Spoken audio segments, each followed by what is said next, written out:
everybody, this is Carrie from Soundproofist. I'm going to show you a little experiment that I did with using a sound panel in my laundry area to try to reduce airborne noise. Now let me just say this, a couple of things. One, I'm not in the construction trade, so what I ended up doing isn't perfect. Two, one sound panel alone is probably not going to reduce the noise significantly without doing additional treatments behind the washing machine. But what I really liked about this was that I was able to order a panel from Audimute without having to go through a very difficult process, and it was very affordable. So let's take a look at what happened. It's pretty easy to order from Audimute. Just go to their products section. I chose acoustic panels for walls, and you can see they have a lot of options. I chose the Acousticolor acoustic panels. These are made from Class A fire retardant material. I think it's probably rock wool or cellulose. You can choose a size, a color, if you want to get adhesive tabs. I said yes. The whole price came to a little over $30. Not bad. So here we have the box that I just got from Audimute, which contains a 2 foot by 2 foot acoustic panel, sound absorbing panel that I'm going to be putting in my laundry area. So let's take a look, see what the packing is like, see what I get. No need to show all the unpacking. And here, lots of packing material, some extra goodies. We'll take a look at those in a sec.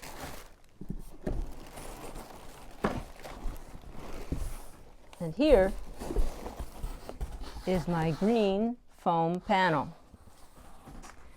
But let's take a look again at this panel, this 2 by 2, pretty dense foam panel.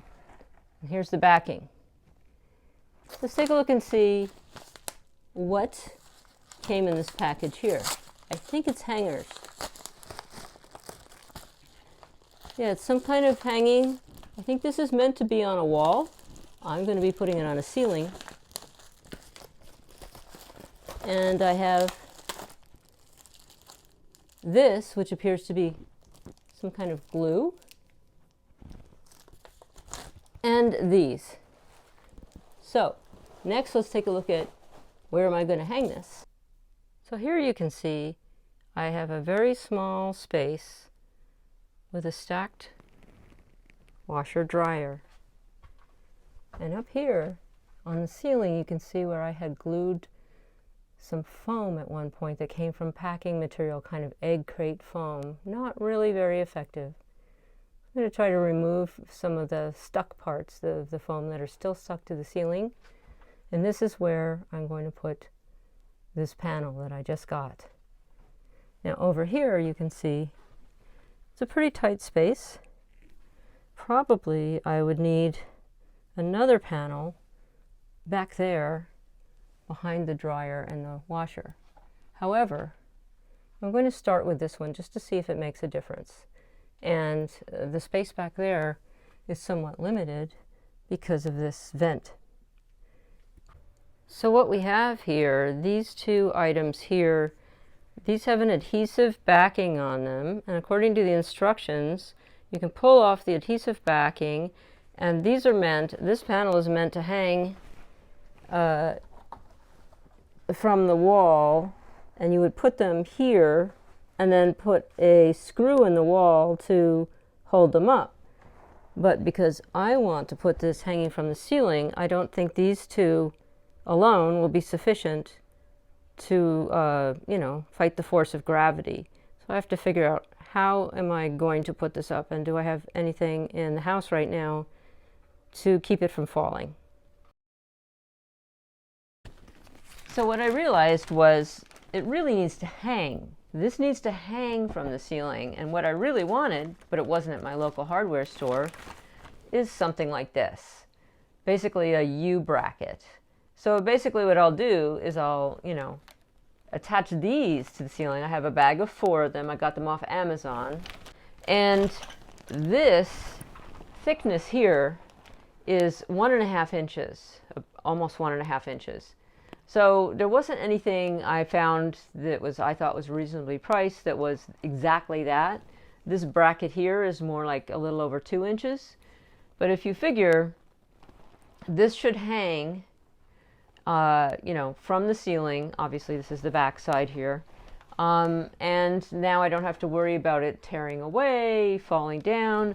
This fabric here is kind of like a very compressed sort of treated cellulose type material, and it's not like using a piece of wood or something. It could eventually, pieces of the fiber could pull away. And so let's see how that goes. So what are the results?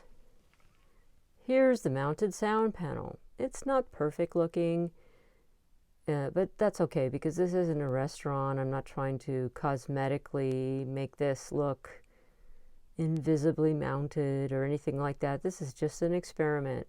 So the next thing we need to find out is, does just this one sound panel make a noticeable difference?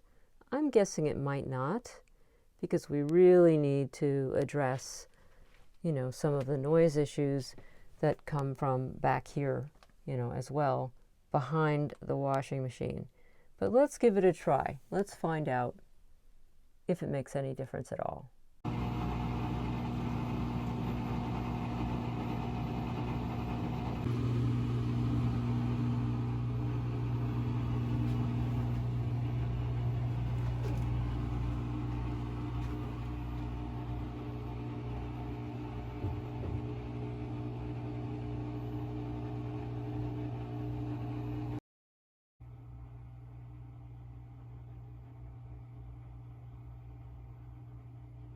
So let's take a look at the before and after.